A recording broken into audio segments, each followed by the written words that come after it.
ढूंढोगे तुम्हें मिलेगा ना, ढूंढोगे तुम पाओगे। खटखटाओ खुलेगी सर की आंखें से, पाओ तुम उसे अभी। खटखटाओ खुलेगी सर की आंखें से, पाओ तुम उसे अभी। प्रार्थना करे आराधना करे, वो अच्छा है कितना भला है।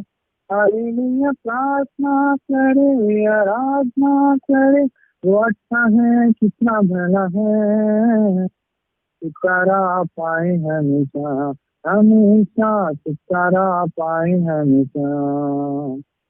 छुटकारा पाए हमेशा, हमेशा छुटकारा पाए हमेशा। प्रार्थना करो निरंतर, प्रार्थना करो विश्वास से। प्रार्थना करो निरंतर, प्रार्थना करो विश्वास से। धर्मी जन की प्रार्थना विश्वास की प्रार्थना तोड़ती है सारे बंधन को। धर्मी जन की प्रार्थना विश्वास की प्रार्थना तोड़ती है सारे बंधन को। प्रार्थना करे आराधना करे, वो अच्छा है कितना भला है।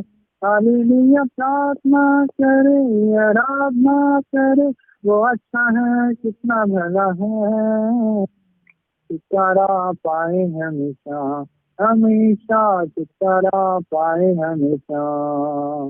आराधना में है छुटकारा, आराधना में है संगाई। आराधना में है छुटकारा, आराधना में है संगाई। शरीर का आत्मा में शांति आनंद देता है, जान से भी प्यारा प्रभु। शरीर का आत्मा में शांति आनंद देता है, जान से भी प्यारा प्रभु। प्रार्थना करे आराधना करे, वो अच्छा है कितना भला है। हालेलुया। प्रार्थना करे आराधना करे, वो अच्छा है कितना भला है। छुटकारा पाए हमेशा, हमेशा छुटकारा पाए हमेशा। छुटकारा पाए हमेशा, हमेशा छुटकारा पाए हमेशा।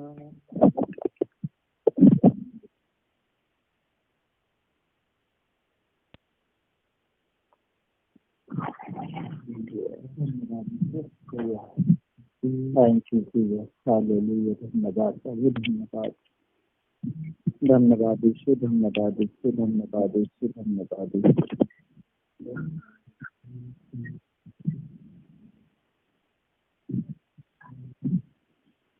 धन्यवाद, धन्यवाद, धन्यवाद, धन्यवाद, धन्यवाद। थैंक यू जीसस, धन्यवाद, हालेलुया जीसस।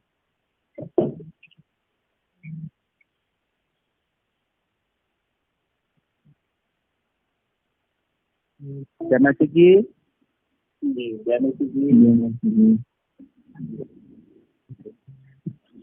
ये तो दो गीत हो गए ना। हाँ भैया, एक कोरस दे देना। हाँ, कौन जुड़ा है उस सर पे? डॉक्टर साहब है अपने, राजेंद्र जी है। हाँ, राजन भाई है। राजन भैया, जागा जी।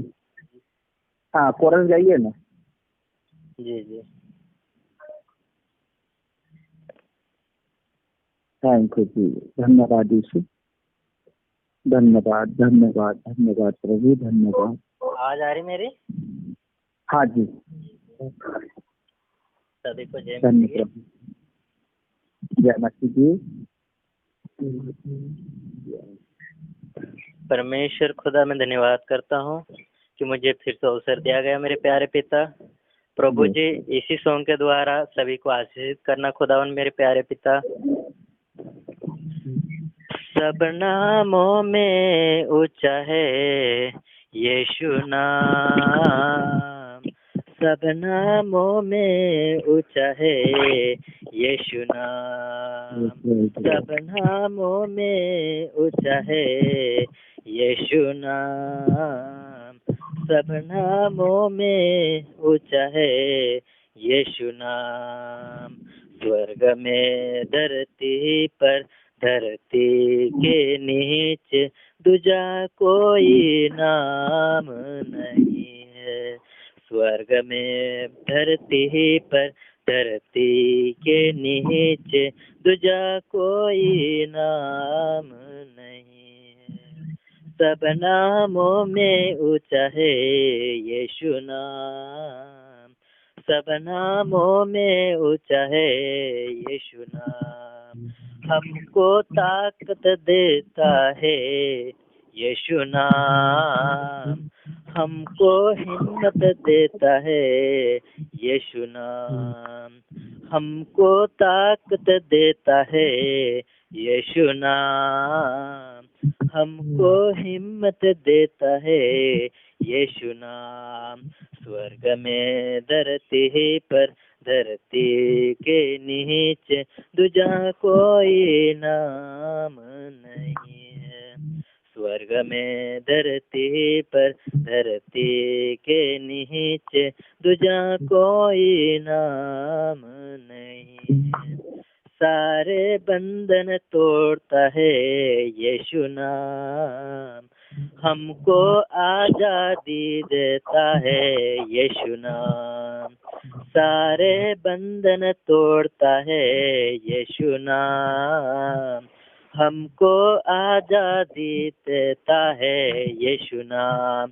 स्वर्ग में धरती पर, धरती के नीचे दूजा कोई नाम नहीं है। स्वर्ग में धरती पर, धरती के नीचे दूजा कोई नाम नहीं। मुझको चंगा करता है यीशु नाम, मेरी ही विनती सुनता है यीशु नाम। मुझको चंगा करता है यीशु नाम, मेरी विनती सुनता है यीशु नाम। स्वर्ग में धरती पर, धरती के नीचे दूजा कोई नाम नहीं है। स्वर्ग में धरती पर, धरती के नीचे दूजा कोई नाम नहीं है। सब नामों में ऊंचा है यीशु नाम, सब नामों में ऊंचा है यीशु नाम, सब नामों में ऊंचा है यीशु नाम, सब नामों में ऊंचा है यीशु नाम। हालेलुया प्रभु जी, धन्यवाद करते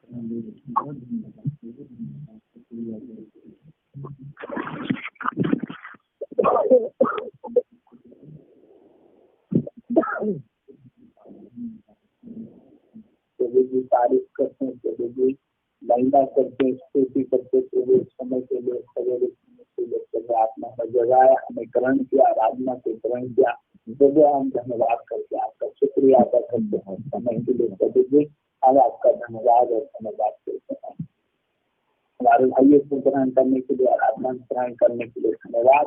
और प्रभु गर्मी से देता अब हम जो वचन कर रहे हैं प्रभु, मनन कर रहे हैं प्रभु, दया करेंगे, उनके अनुसार चलने के लिए हमारे मन को तैयार करने, सुनने के लिए तत्पर हमें कर दीजिए, दया करेंगे सारी बातों के लिए प्रभु आपका धन्यवाद। इस दिन के लिए प्रभु हम आपका शुक्रिया अदा करते हैं। आप बड़े और हम धन्यवाद। यीशु मसीह के नाम में इस दुआ को मांगते हैं, आमीन आमीन आमीन। चलिए प्रभु का हम धन्यवाद करते हैं सुंदर समय के लिए। आइए हम यूहन्ना निकाल रहे हैं, लोग हम यूहन्ना निकालेंगे। अरविंद भाई आवाज आई आपको? जी जी अरविंद भाई अच्छा बोली भाई। हाँ आ रही है ना। अरविंद भाई को नहीं आ रही थी आवाज, दूर दूर है आप? पता नहीं, पूछ रही अरविंद, अरविंद बोला क्या आवाज आएगी? मोबाइल का बोलो उसका। हाँ, तो अपन यहुंडा में आ गए हैं और यहुंडा 17 से 17 का 20 है ना?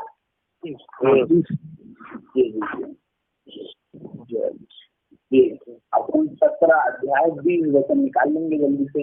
हाँ जी, सब लोग निकाल लीजिए यहुन्ना 17 अध्याय और 20 वचन से, है ना? 20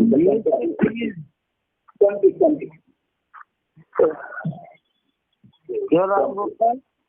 हाँ 20 भाई 20 ना? हाँ पढ़ेंगे। जी जी सर।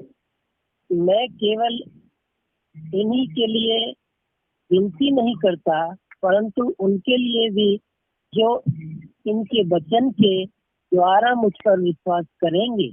आमीन आमीन।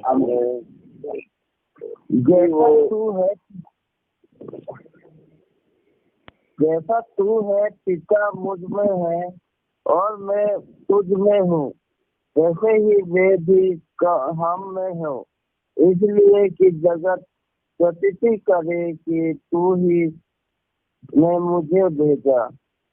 आमीन आमीन। आमीन आमीन। और वह महिमा जो तूने मुझे दी है मैंने उन्हें दी है, कि वे वैसे ही एक हो जैसे हम उन्हें दी है, कि वे वैसे ही एक हो जैसे हम उन्हें एक है। आमीन आमीन आमीन। मैं उनमें और तो मुझ में कि वो सिद्ध होकर एक हो जाए और संसार जाने की तू ही ने मुझे भेजा और जब तू ने मुझसे प्रेम रखा वैसा ही उनसे प्रेम रख। पिता मैं जानता हूँ कि जिन्हें तूने मुझे दिया है, जहाँ मैं हूँ वहाँ वे भी मेरे साथ है, वे मेरी उस महिमा को देखे जो तूने मुझे दी है, क्योंकि तूने जगत की उत्पत्ति से पहले मुझसे प्रेम रखा। आमीन आमीन आमीन। पिता संसार ने मुझे नहीं जाना, परंतु मैंने तुझे जाना और इन्होंने भी जाना कि फिर भी मुझे भेजा है। आमीन आमीन। मैंने तेरा नाम उनको बताया और बताता रहूंगा कि जो प्रेम तुझको मुझसे था वह उनमें रहे और मैं उनमें रहूं। आमीन आमीन। चलिए जो लोग रह गए हैं 20 वचन से फिर से पढ़िए।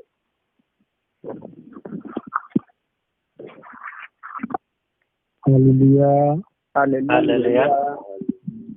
मैं केवल इन्हीं के लिए विनती नहीं करता, परंतु उनके लिए भी जो उनके वचन के द्वारा मुझ पर विश्वास करेंगे। आमीन आमीन। आमीन।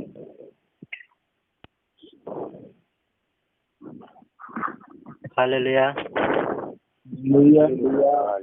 कि वे सब एक हो जैसा तू है पिता मुझ में है और मैं तुझ में हूँ, वैसे ही वे भी हम में हो, जिससे संसार विश्वास करे कि तू ही ने मुझे भेजा है। आमीन आमीन। हालेलुया। हालेलुया। वह महिमा जो तूने मुझे दी मैंने उन्हें दी, कि वे वैसे ही एक हो जैसे कि हम एक है। आमीन आमीन।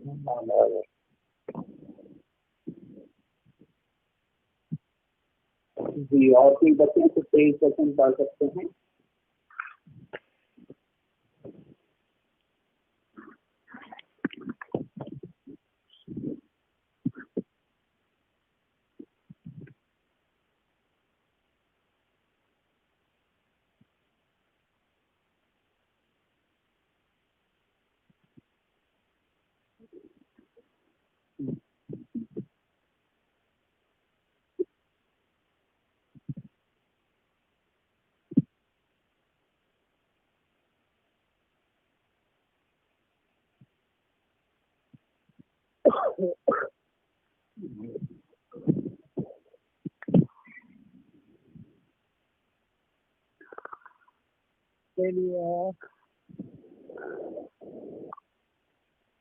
Hallelujah, hallelujah.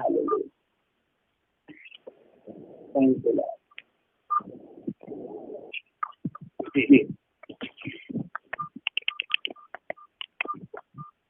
ओके सब लोग? हाँ भैया, जी, मैं उनमें और बुद्ध में सिद्ध होकर एक होता और संसार जाने की चीज मुझे भेजा है। और जैसा तूने मुझसे प्रेम रखा वैसा ही मुझसे प्रेम रख। प्रभु परमेश्वर अपने बच्चों के परे जाने सुने जाने के द्वारा हम सबको आशीषमय करें। आमीन। चलिए ना, अब हमारे पास में एक महत्वपूर्ण समय आ गया है कि अब हम परमेश्वर के वचन को सुने करके और हमें क्या करना है, बड़े ध्यान से ना परमेश्वर के वचन को सुनना है हमें, है ना? ठीक है ना? हमें इस बात को ध्यान रखना कि आगे हम प्रार्थना में बैठे करते हैं ना, इस वजह से ना क्या होगा कि हम ऐसी जगह में बैठना चाहिए जहाँ पे भी शांत जगह हो, है ना? क्योंकि भाई आप जरा से भी बात करेंगे या हवा भी चलेगी ना तो सबको डिस्टर्बेंस होगा, है ना? ठीक है ना? तो आप थोड़ा सा ध्यान रखिए हमें कि भाई, है ना, जब हवा भी चलती है या कुछ बात करते हैं कोई चीज सब लोग सुनते हैं, ठीक है ना? और परमेश्वर के वचन के सुनने में सब लोग को डिस्टर्बेंस होता है ना। और हम लोग बच्चों ने प्रभु के लिए हमें एक दूसरे के लिए आशीष का कारण बनना है हमें। आज हम सब लोग ध्यान से सुन रहे हैं हमें, और हम परमेश्वर की सेवक के साथ में 20 वचन से 26 वचन तक हम वर्णन करने जा रहे हैं। जी, जुड़ गए हैं। खुदावंद यीशु मसीह का धन्यवाद करते हैं सुंदर दिन के लिए। परमेश्वर की महिमा हो। और आज जो वचन हमने पढ़ा था यूहन्ना 17 अध्याय उसका 20 वचन से 26 वचन तक, उसमें यीशु मसीह इस प्रकार से कहते हैं, मैं केवल इन्हीं के लिए विनती नहीं करता परंतु उनके लिए भी जो इनके वचन के द्वारा मुझ पर विश्वास करते हैं करेंगे। यहाँ पर अगर हम देखें तो देखिए सबसे अगर हम अपने प्रभु की जो सबसे बड़ी क्वालिटी देखेंगे तो यहाँ पर हमको परमेश्वर अपनी दो बातों को बताते हैं यीशु मसीह कि उनका भी जीवन प्रार्थना का जीवन था। यीशु मसीह का जीवन प्रार्थना का जीवन था। एक मसीह का जीवन में सबसे ऊंचे स्थान पर परमेश्वर के लिए परमेश्वर से प्रार्थना करने का जीवन होना चाहिए। बाइबल में यहाँ लिखते हैं परमेश्वर मैं केवल इन्हीं के लिए विनती नहीं करता परंतु उनके लिए भी जो इनके वचन के द्वारा मुझ पर विश्वास करेंगे।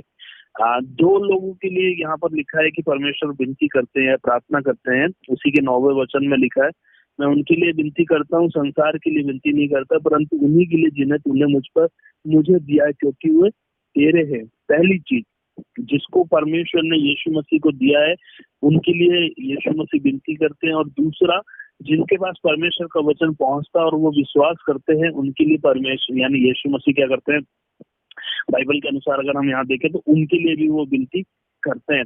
तो सबसे पहली आदत अगर हम देखें हमारे प्रभु यीशु मसीह की तो वो थी प्रार्थना करने की आदत। अगर हम देखें प्रिय पुराने नियम में प्रभु के सेवकों को, जैसे दानियल की एक रीति थी कि दिन में वो 3 बार प्रार्थना करता था।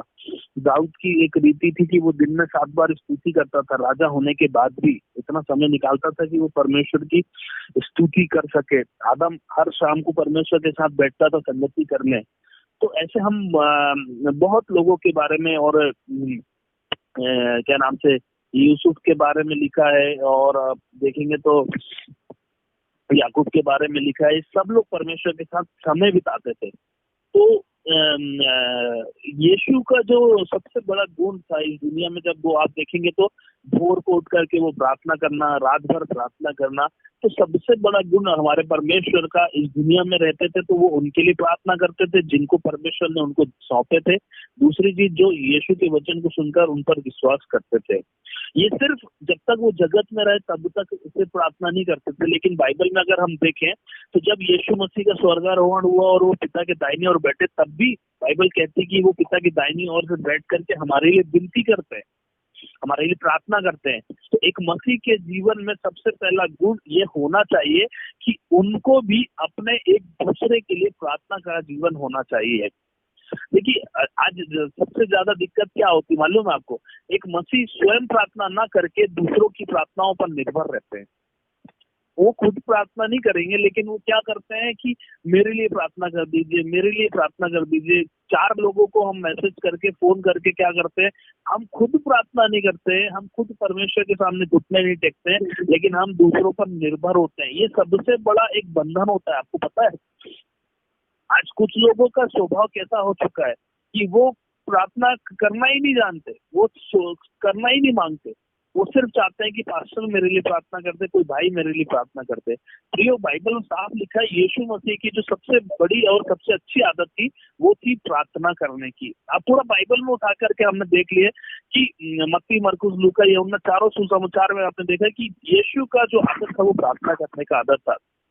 तो यहाँ पर भी सबसे पहली चीज यही वो बता रहे कि मैं उनके लिए विनती करूंगा जो इस वचन को सुन करके मुझ पर विश्वास करेंगे। हर किसी के लिए नहीं करेंगे, देखिए हर किसी के लिए वो ऐसा नहीं लिखा है बाइबल में कि यीशु विनती करेंगे, लेकिन आपको बता रहा हूँ जो वचन को सुनते हैं, जिसने विश्वास कर चुका है, उनके लिए, उनके बचाव के लिए कि शैतान उन्हें फिर से गिना गिराए, शैतान के जंगल में वो फिर से ना फंसे, फिर से कि पाप में न जाए, उन बातों के लिए क्या है यीशु मसीह आपके और मेरे लिए प्रार्थनाएं करते हैं। आपको पता है जब भी आप गुनाह करते हैं, मालूम है जब यीशु अब तो यीशु मसीह स्वर्ग में है पिता के दाहिने ओर, जब भी आप फिर गुनाह करते हैं, मालूम है आपको यीशु आपके लिए विनती करते हैं पिता से कि पिता इन्हें माफ कर दीजिए, इनके लिए मैंने अपना लहू बहाया है, इनके लिए मैंने प्राण को दिया है, इनके लिए मैंने सारी चीजों को किया। तो आपको पता है आप जब फिर गुनाह करते हैं, आप फिर यीशु को क्रूस पर चढ़ाते हैं, लेकिन हमारा यीशु मसीह कितना महान है, सोचिए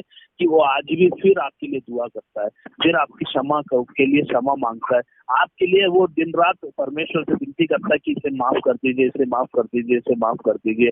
वो अपना हाथ दिखाता है कि देखिए मैंने इनके लिए खीले ठुकवाए थे, देखिए मैंने इनके लिए लहू बहाया था। प्रियो, यीशु की सबसे बड़ी आदत थी कि वो प्रार्थना का जीवन को जीने वाले थे। एक मसीह व्यक्ति का जीवन में सबसे जरूरी होता है प्रार्थना का जीवन। एक व्यक्ति तभी जीतता है जो प्रार्थना करने वाला व्यक्ति होता है।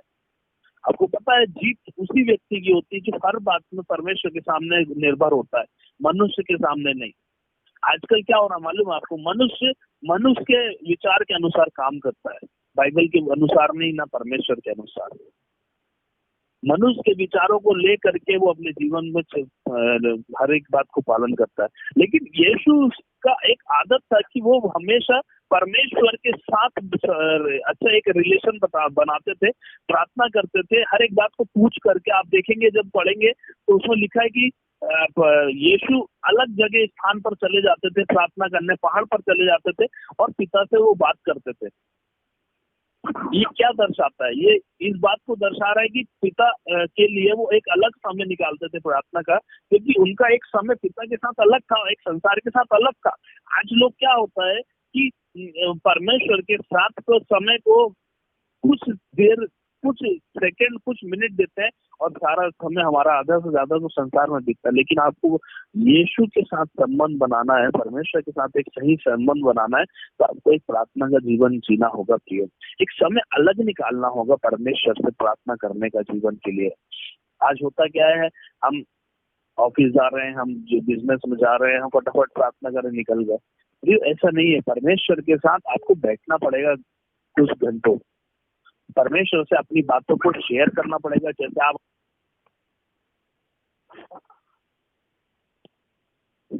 आपको समय बिताना पड़ेगा। यीशु आपके लिए प्रार्थना करते हैं मालूम है, हर बातों के लिए। तो आपको भी परमेश्वर के सामने हर बातों के लिए प्रार्थना करना होगा। सबसे पहली बात, सबसे पहली आदत एक मसीह के जीवन में प्रार्थना की होना चाहिए। यीशु यहाँ कह रहे हैं कि मैं उनके लिए विनती करूंगा जो इस वचन को, यानी परमेश्वर के वचन पर विश्वास करेंगे। मैं हर किसी के लिए नहीं करूंगा, तो आज आपकी भी एक आदत होनी चाहिए कि आपको भी एक दूसरे के लिए प्रार्थना करना होगा, अपने परिवार के लिए प्रार्थना करना होगा, कलीसिया के लिए प्रार्थना करना होगा, पास्टर के लिए प्रार्थना करना होगा, या मोबाइल कॉन्फ्रेंस ग्रुप के लिए प्रार्थना करना होगा, सारी बातों के लिए आपको प्रार्थना करना होगा। तो आज से एक आदत हमारे अंदर आना चाहिए, यानी हमारा एक समय अलग ही होना चाहिए परमेश्वर के साथ बैठने का। 1 घंटा 2 घंटा जितनी देर आप बैठ सकते हैं उतनी देर आपको बैठना होगा, एक अलग समय निकालना होगा परमेश्वर के लिए। ये नहीं है कि हमारा काम उसमें हमने कर लिए 2 मिनट, ऐसा नहीं कि परमेश्वर का समय अलग होना चाहिए। आपको पता है दानियल को शेर की मान से बचने का आदत क्यों परमेश्वर ने बताया? क्योंकि उसका जो आदत था वो परमेश्वर के साथ शुरू से था। ये नहीं था कि उसकी जब जीवन में विपत्ति आई तब उसने प्रार्थना करना शुरू कर दिया। आज यही होता है, हमारा लाइफ बहुत अच्छा चल रहा है तो हम सुबह उठे प्रार्थना कर ली, रात में सोने से पहले प्रार्थना कर ली, खत्म। नहीं, दाऊद का जो एक रीति थी प्रार्थना करने की कि दिन में 3 बार करूंगा, मतलब करूंगा, चाहे विपत्ति आए, चाहे दुख आए, चाहे तकलीफ आए, चाहे लोग मेरे घर में आए, चाहे दोस्त आए, चाहे कोई रिश्तेदार आए, मेरी जो आदत है मैं करूंगा। तब जाकर के परमेश्वर ने उसको उस विपत्ति से बचाया। और आजकल होता क्या, जब विपत्ति आती तब हम लोग प्रार्थना करते हैं, ऐसा मत करिए। प्रार्थना का एक जीवन बना लीजिए, जैसे यीशु का एक जीवन था, आदत थी प्रार्थना की, उसको आदत में डाल लीजिए कि मुझे करना है, मतलब करना है। दूसरी बात यहाँ पर यीशु लिखते हैं 21वें वचन में कि वे सब एक हों, जैसा तू हे पिता मुझ में है और मैं तुझ में है, वैसे ही वे भी हम में हों, जिससे संसार विश्वास करे कि तूने मुझे भेजा है। देखिए यहाँ पर यीशु लिख रहा है कि मैं प्रार्थना उनके लिए करूंगा जो इस वचन को सुनकर मुझ पर विश्वास करेंगे, कि वे सब एक हों, जैसा तू पिता मुझ में है और मैं तुझ में हूँ, वैसे ही वो हम में भी हों, है ना। देखिए परमेश्वर का उद्देश्य क्या है, सबसे बड़ा एक मनुष्य के जीवन का परमेश्वर का उद्देश्य एक ही है। जब अगर हम यूहन्ना पढ़ेंगे, यूहन्ना 15 अध्याय में लिखा इस प्रकार से परमेश्वर का वचन कहता है कि तुम मुझ में बने रहो, मेरी बातें तुम में बनी रहे, तो जो मांगो तुम्हारे लिए होगा। यहाँ पर भी ये परमेश्वर वही बात को कह रहे हैं कि वो इस बात के लिए प्रार्थना करेंगे कि हम सब एक हो और हम परमेश्वर में हो, है ना। हम वो बाइबल इस प्रकार से कह रही है कि यीशु इस बात के लिए प्रार्थना कर रहे हैं हमारे लिए कि हम सब एक हो जाएं, जैसे यीशु पिता में है हम भी क्या हो जाएं, यीशु के अंदर यानी यीशु में हो जाए, और संसार इन बातों से जाने कि पिता यानी यीशु को परमेश्वर ने भेजा है। देखिए परमेश्वर का सबसे बड़ा उद्देश्य क्या है प्रियो आपके जीवन में? आपका जीवन प्रार्थना का जीवन होना चाहिए, आपकी एक आदत होना चाहिए प्रार्थना की। और यीशु क्या प्रार्थना करने के लिए बोल रहे हैं कि हम सब एक हों, जैसे यीशु पिता में हैं वैसे हम यीशु में हो, और हमारे जीवन से दिखे कि यीशु कौन है, और दिखे हमारे जीवन से कि यीशु परमेश्वर का पुत्र है, जिससे संसार विश्वास करे कि यीशु को पिता ने भेजा है। देखिए परमेश्वर में हमें यहाँ पर एक बात को सिखा रहे हैं कि हम सब एक हो, जैसा मसीह पिता में एक था हम भी एक दूसरे में एक हो। लेकिन आज हम देखते हैं कि प्रियो फिलिपी 2 अध्याय में लिखा है, उसमें लिखा है तुम एक दूसरे अपने से अच्छा दूसरे को समझो। लेकिन आपको पता है आज सबसे बड़ी परेशानी शैतान ने यही डाल करके रखा है कि लोग अपने से ज्यादा दूसरों को अच्छा नहीं, परंतु वो सोचते हैं कि हम ही बेस्ट है। कभी वो दूसरों को मौका नहीं देना जानते, कभी किसी की बड़ाई करना नहीं जानते, कभी किसी को ऊंचा दिखाना नहीं या ऊंचा बढ़ाना नहीं चाहते।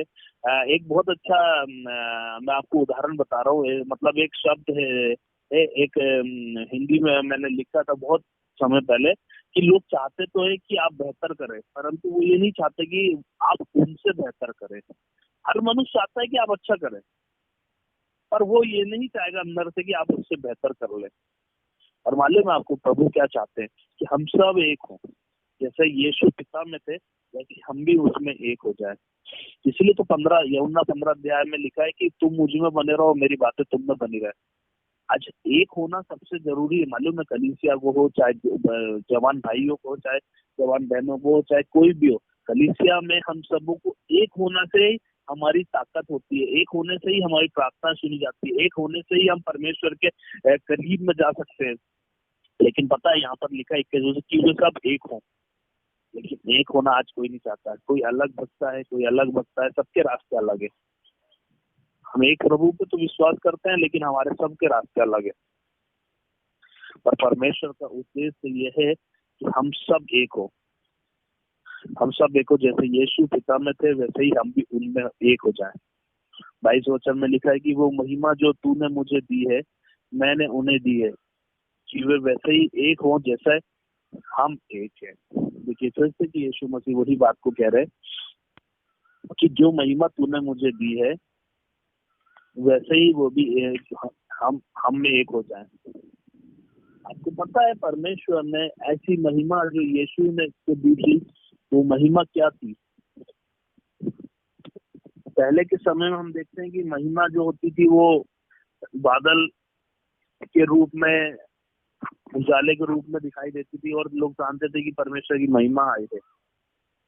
यीशु जो थे वो नए नियम में हम देखते हैं कि यीशु जो थे वो थे परमेश्वर की महिमा।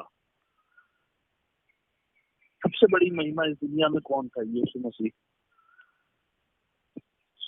23 वचन में लिखा है, मैं उनमें और तू मुझ में है कि वे सिद्ध होकर एक हो जाए और संसार जाने की तूने मुझे भेजा है और जैसा तूने मुझसे प्रेम रखा वैसे ही उनसे प्रेम रखा। हाँ, देखिए यहाँ पर दोनों तीनों वचन में परमेश्वर एक ही बात को जोर देता है कि वो सब एक हो जाए। मैं उनमें हूँ और तू मुझ में सिद्ध होकर एक हो जाए। आज पता है कि सबसे बड़ा, आप पूरा बाइबल में उठा करके देखेंगे कि दुष्ट आत्मा से कहीं पर भी आपको लड़ते भिड़ते या बहस होकर के या नीचा दिखाना नहीं मिलेगा। वो लोग एक होकर के काम करते थे मनुष्यों के अंदर। लेकिन आज सबसे बड़ा झगड़े कहाँ पर है? चर्च के अंदर। आज सबसे बड़ा झगड़े कहाँ पर है? विश्वासियों के जीवनों में। आज सबसे बड़ी प्रॉब्लम कहाँ है? मसीह परिवारों में। क्यों? क्योंकि शैतान नहीं चाहता कि वो एक हो जाए। क्योंकि वचन लिखा है कि जहाँ दो लोग एक मन होकर के प्रार्थना करते हैं पिता की ओर से वो पूरी होती। परमेश्वर ने यहाँ 2000 या 2 लाख नहीं बोला है, 2 लोग बोला है। 2 लोगों से शुरुआत जब आप करोगे एक साथ प्रार्थना करने की, एक मन होकर के प्रार्थना करने की, तब परमेश्वर उन बातों को सुनता है और प्रार्थना का उत्तर देता है। लेकिन आज शैतान ने फूट इतनी डाल दी है कि 2 लोगों को भी एक मन होने नहीं देता है, चाहे वो हमारे परिवार की बात हो, चाहे हमारे लोगों के बीच में की बात हो। आज हम 2 लोग एक मन होकर के प्रार्थना करने के लिए नहीं बैठ पाते। घर में आप देखिएगा बहुत से घरों में आज भी परिवारों की प्रार्थना कम होती है। आजकल पति पत्नी के साथ एक साथ बैठ करके प्रार्थना कम होती है। कारण क्या है? कि शैतान नहीं चाहता कि हम एक हों।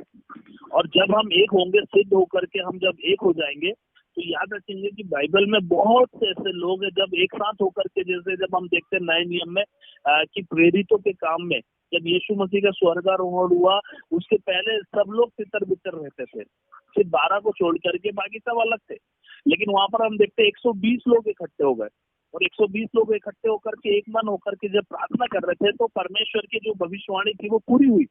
परमेश्वर की भविष्यवाणी तब पूरी होती है जब हम इकट्ठे होते हैं, प्रार्थना करते हैं, एक साथ मिलकर के होकर परमेश्वर के साथ बातें करते हैं, तब वो बातें हमारे जीवन में पूरी होती हैं। लेकिन आज हमारा सबका रास्ता अलग है। अगर आप किसी से बोलोगे चलिए भाई अपन लोग प्रार्थना करेंगे, तो भाई मेरे पास समय नहीं है, मैं जा रहा हूँ अपने काम में। कोई बोलेगा मेरे पास ये है, कोई बोलेगा मेरे पास वो है। आज लोगों को के पास एक साथ होकर के बैठ करके प्रार्थना करने का समय नहीं है। और आपको पता है आज सबसे बड़ी कमी यही है प्रार्थना की।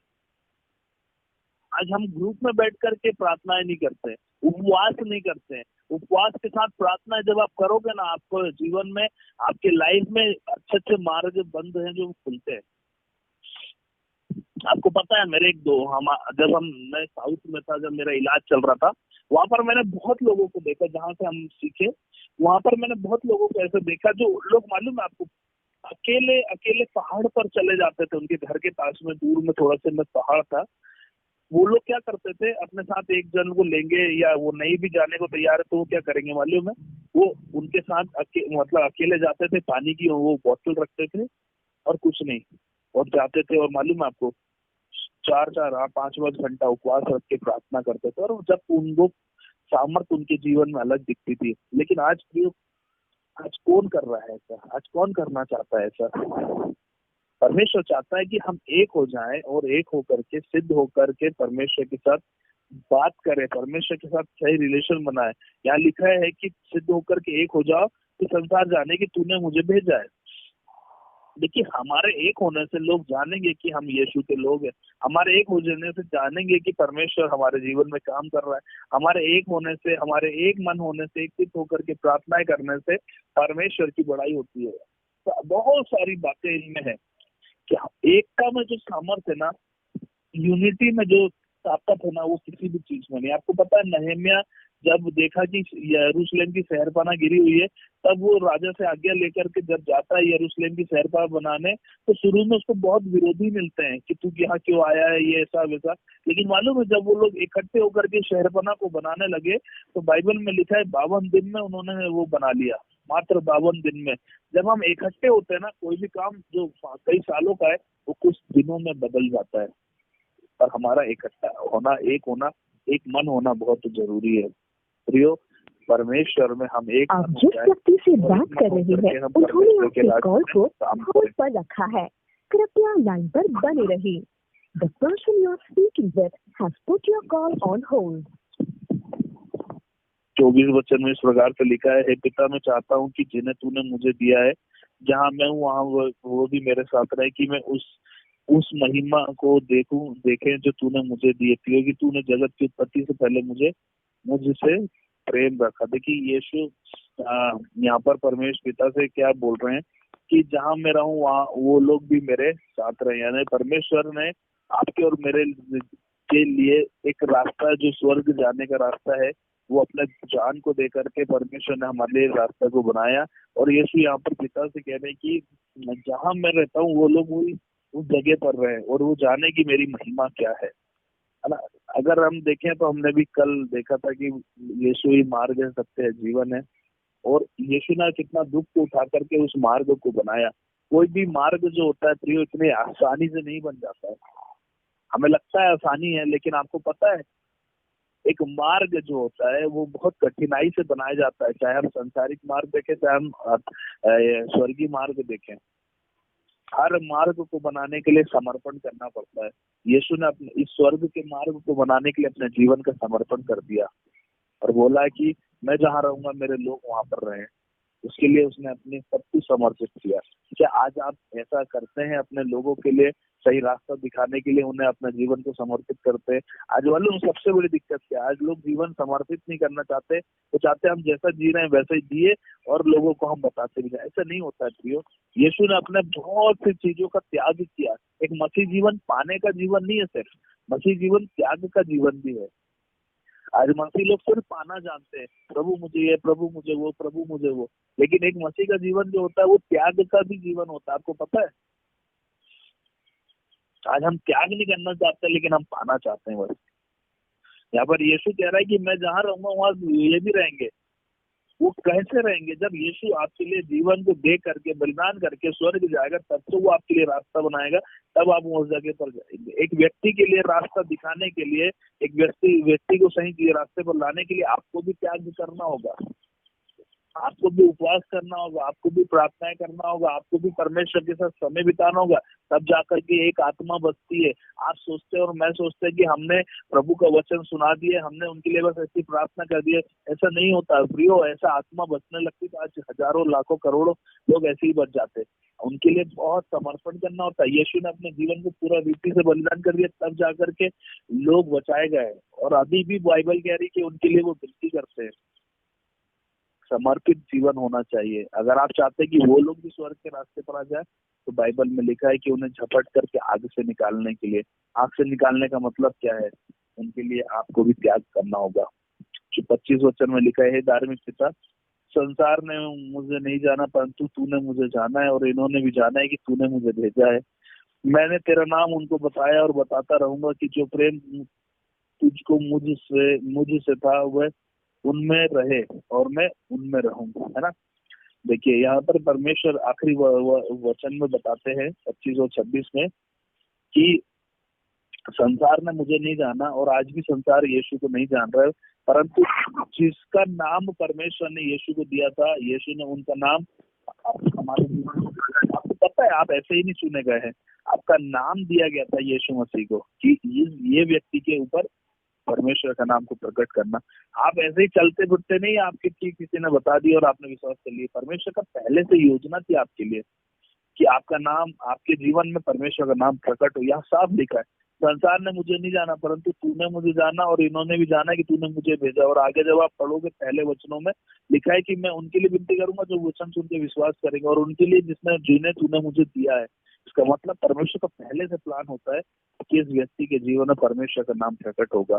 अगर आपके जीवन में नाम प्रकट हुआ तो आप और मैं बहुत धन्य व्यक्ति है कि परमेश्वर ने इतने हजारों लाखों करोड़ों, आपके मोहल्ले में आपके शहर में हजारों लाखों लोग रहते हैं, लेकिन प्रभु ने आपके ऊपर अपना दिल को लगाया कि ये व्यक्ति मेरे लिए है और ये व्यक्ति को मैं चुन के अपने काम में रखूंगा। अपने आप को नॉर्मल इंसान मत समझिए, भले ही आप नॉर्मल दिखते होंगे, भले ही आप नॉर्मल काम करते होंगे, धंधा करते होंगे कुछ, लेकिन आपको पता है आपके अंदर एक सुपर नेचुरल पावर होता है जो परमेश्वर की ओर से आपको दिया जाता है। आप और मैं अगर उसको पहचान लेंगे ना तो ही हमारे अंदर से वो सामर्थ्य निकलती है।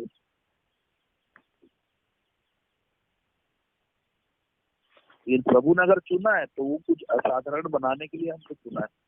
हम साधारण जरूर है लेकिन प्रभु हमें सुपर नेचुरल बनाने के लिए चुनता है। 26 वचन में लिखा है, मैंने तेरा नाम उनको बताया और बताता रहूंगा कि जो प्रेम तूने मुझसे था वो उनमें रहे और मैं उनमें रहूं, है ना। यहाँ प्रेम की बात देखते हैं और एक होने की बात है और मैं उनमें रहूं, ये सारी बातें यीशु मसीह यहाँ पर बता रहे हैं कि यीशु सबसे बड़ी चीज है आपके अंदर दिखना चाहते हैं। एक मसीह का जीवन किस प्रकार होना चाहिए, मान लो हम वचन से प्रचार करेंगे, लोग कम विश्वास करेंगे, लेकिन हमारे जीवन से लोग हम यीशु को दिखाएंगे तो ज्यादा विश्वास करेंगे। कितना अंतर है। मैं बोल चीज के प्रचार करूंगा कि यीशु प्रभु है, यीशु ऐसा है, यीशु वैसा है, लेकिन मेरे जीवन से जब दिखेगा कार्य के द्वारा कि यीशु कैसा है तो लोग ऑटोमेटिक विश्वास करते हैं, क्योंकि यीशु वचन में कह रहा है कि मैं उनमें रहूं। यीशु आपके अंदर रहना चाहते हैं, किस रूप में? उनके वचनों के द्वारा। जब उनके वचन को आप अपने अंदर करेंगे तो यीशु आपके अंदर प्रकट होंगे। तो ये समय हो गया है, बहुत सारी बात है, पर मैं चाहता हूँ कि आपका आदत प्रार्थना का आदत होना चाहिए, हमारे अंदर एकता होना चाहिए, है ना। और हमारे अंदर एकता के साथ साथ प्रियो हम देखते हैं कि यहाँ पर परमेश्वर का प्रेम, परमेश्वर की आदत, परमेश्वर के बारे में कि यीशु क्या चाहते हैं, ये सारी बातें आज जो हमने सीखी है, ये बहुत जरूरी है बात है कि हमें भी एक दूसरे की प्रार्थना करने का और हमारी आदत भी प्रार्थना के होना चाहिए। तो इन बच्चों के द्वारा आशीष।